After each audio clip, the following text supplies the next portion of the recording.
मनुष्यों के संबंधों का आधार है अपेक्षा। अधिक ऐसा हो कि मेरा जीवन सुख सुविधा से भर दे, पत्नी के तीनों सदैव मेरे प्रति समर्पित रहे, संतान कैसी हो जो मेरी सेवा करे। मेरा देश पानी में कि मनुष्य उसी को प्रेम भी कर पाता है जो उसकी अपेक्षा पूर्ण करता है। और परीक्षा की तो नियति है भंग होना, कहते हैं है क्योंकि अपेक्षा मनुष्य के मस्तिष्क में जान लेते कोई अन्य व्यक्ति उसकी अपेक्षाओं के बारे में जान ही नहीं पाते। पूर्ण करने की प्रामाणिकता इच्छा हो तब भी कोई मनुष्य किसी की अपेक्षाओं को खून नहीं कर पाता है और वहां से जन्म लेता है संघर्ष। सारे संबंध संगीत इस संघर्ष में परिवर्तित हो जाते हैं। यहाँ पर मनुष्य अपेक्षा को संबंधों का आधार ना बनाए और स्वीकार करे केवल संबंधों का आधार है, तो क्या यह जीवन स्वयं में सुख शांति से नहीं भर जाएगा? तो मैं स्वयं विचार कीजिएगा और की अथे मीडिया हद तक।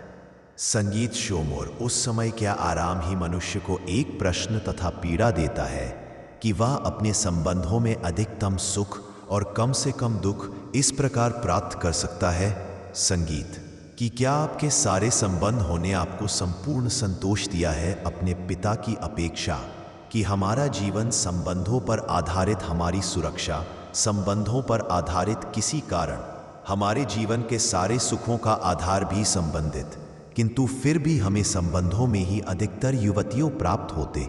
सदा ही संघर्ष भी संबंधों से ही उत्पन्न क्यों हो जाते हैं थे। तभी विचार किया संगीत कि जब कोई व्यक्ति किसी अन्य व्यक्ति के विचार अथवा कार्य को स्वीकार नहीं करता, उसमें परिवर्तन करने का प्रयत्न करता है तो संघर्ष चंडिका अर्थात जितना अधिक और स्वीकार उतना ही अधिकतर घर आके पास, जितना अधिक प्रकार उतना ही अधिक चुस्त को। क्या यह वास्तविकता नहीं कि यदि मनुष्य स्वयं अपनी अपेक्षाओं पर अंकुश अब अपने विचारों को पर किसी अन्य व्यक्ति में परिवर्तन करने का प्रयत्न मिलाकर स्वयं अपने भीतर परिवर्तन करने का प्रयास करें, तो क्या संबंधों में संतोष प्राप्त करना कितना कठिन, अर्थात ये स्वीकार ही संबंध का वास्तविक अर्थ नहीं है।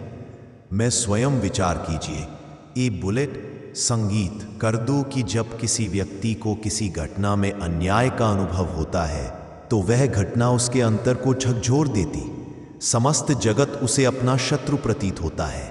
अन्याय लगने वाली घटना जितनी बड़ी होती है, मनुष्य का हृदय भी उतना ही अधिक विरोध करता है कि उस घटना के उत्तर में कि वह न्याय मांगता है। यहाँ पर योग्य भी वास्तव में समाज में किसी भी प्रकार का न्याय व्यक्ति की आस्था और विश्वास का नाश है। किंतु यह न्याय क्या है? न्याय का अर्थ क्या है? संगीत कि अन्याय करने वाले को अपने कार्य पर पश्चाताप और न्याय भुगतने वाले के मन में आकोफे से विश्वास जगह समाज के प्रति इतना ही अर्थ है न्याय का। किंतु जिसके हृदय में धर्म नहीं होता, न्याय छोड़कर बैरल प्रति सोच को अपनाता है, इंसाफ के बदले प्रति हिंसा की भावना लेकर चलता है, आप स्वयं होंगे हुई पीड़ा से कहीं अधिक पीड़ा देने का प्रयत्न करता है। और इस मार्ग पर चलते अन्याय को भुगतने वाला स्वयं की अन्याय करने लगता है कि शीघ्र ही वह अपराधी बन जाता है। अर्थात न्याय और प्रतिशोध के बीच बहुत कम अंतर होता है और इसी अंतर का नाम है गैर। कि क्या यह सत्य नहीं है? मैं स्वयं विचार कीजिए। कल सुबह वह व्यक्ति जब निकट आते हैं तो एक दूसरे के लिए सीमाएं और मर्यादाएं निर्मित करने का प्रयत्न अवश्य करते हैं कि हम यदि तारे संबंधों पर विचार करें तो देखेंगे इन सारी संबंधों का आधार यही सीमाएं हैं जो हम दूसरों के लिए निर्मित करते। और यदि अनजाने में भी कोई अन्य व्यक्ति सीमाओं को तोड़ता है तो उसी क्षण के हमारा हृदय क्रोध से भर जाता है। इन सीमाओं का वास्तविक रूप हमने कभी विचार किया? दिमाग के द्वारा हम दूसरे व्यक्ति को निर्णय करने की अनुमति नहीं दे। अपना निर्णय स्पेसिफिक अर्थात किसी की स्वतंत्रता झाल स्वीकार करते हैं कि भगत व तंत्रता का आविष्कार किया जाता है तो उसका मनुष्य का जीवन संबंधों से भरा है। हर संबंध एक अदृश्य सूत्र है, पति पत्नी का, माता पिता का, संतान का, मित्र का, समाज और राष्ट्र का। इन सूत्रों में सबसे बड़ा प्रश्न यही है, क्या संबंधों का आधार अपेक्षा है या स्वीकार? मनुष्य अपने जीवन से यही चाहता है कि उसका हर क्षण सुख सुविधा से भरा रहे, संतान उसकी सेवा करे और समाज उसके लिए सम्मान और सुरक्षा प्रदान करे। परंतु यह अपेक्षाएं ही संघर्ष का कारण क्यों बन जाती हैं? यही प्रश्न इस कहानी का आधार है। जब हम किसी संबंध को अपेक्षाओं पर टिकाते हैं तो जीवन में असंतोष का जन्म निश्चित है।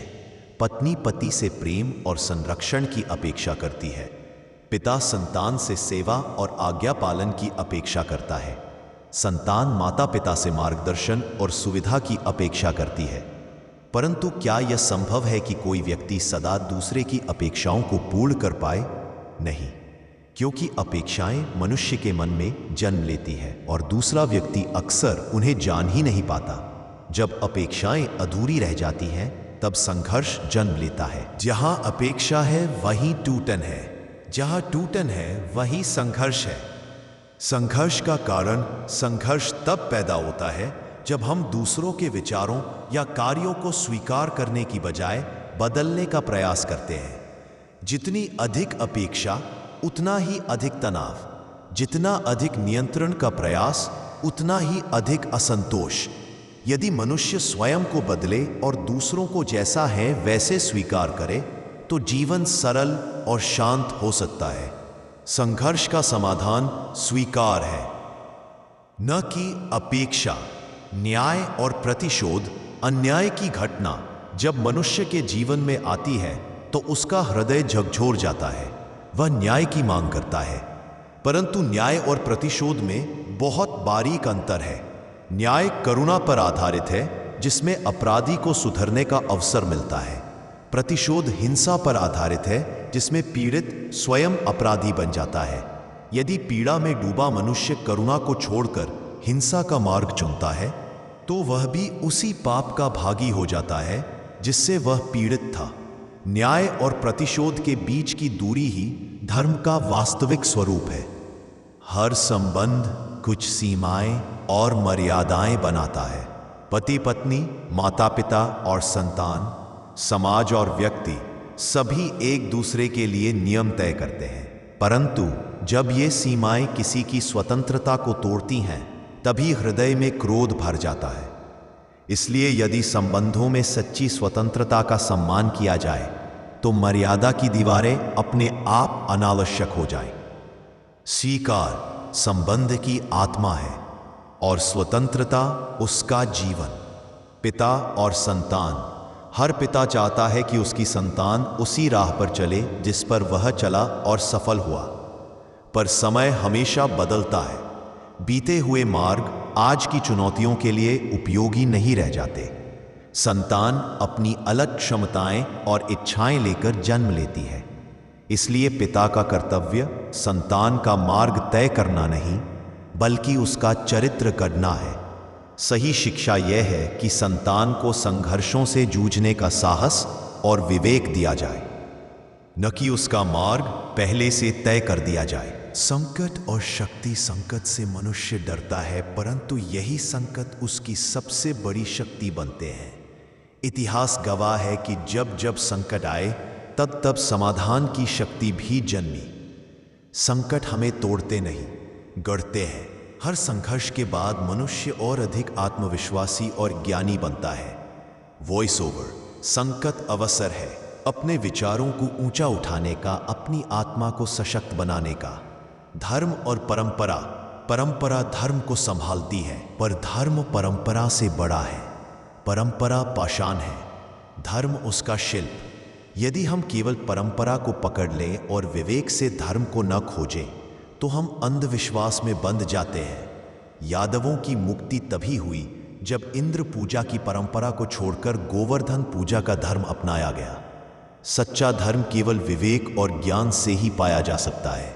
सत्य और निर्भयता: सत्य बोलना केवल तथ्य कहना नहीं है, यह निर्भयता है। कभी कभी हम सत्य जानते हुए भी चुप हो जाते हैं क्योंकि हमें डर होता है कि कोई आहत न हो जाए। पर निर्भयता आत्मा का स्वभाव है। जो भय रहते हुए भी सत्य बोल सके वही सच्चा मनुष्य है। सत्ता का वास्तविक स्वरूप हर मनुष्य किसी न किसी रूप में सत्ता चाहता है। कोई परिवार में चाहता है, कोई समाज और राष्ट्र में। पर वास्तविक सत्ता प्रेम, करुणा और धर्म से आती है।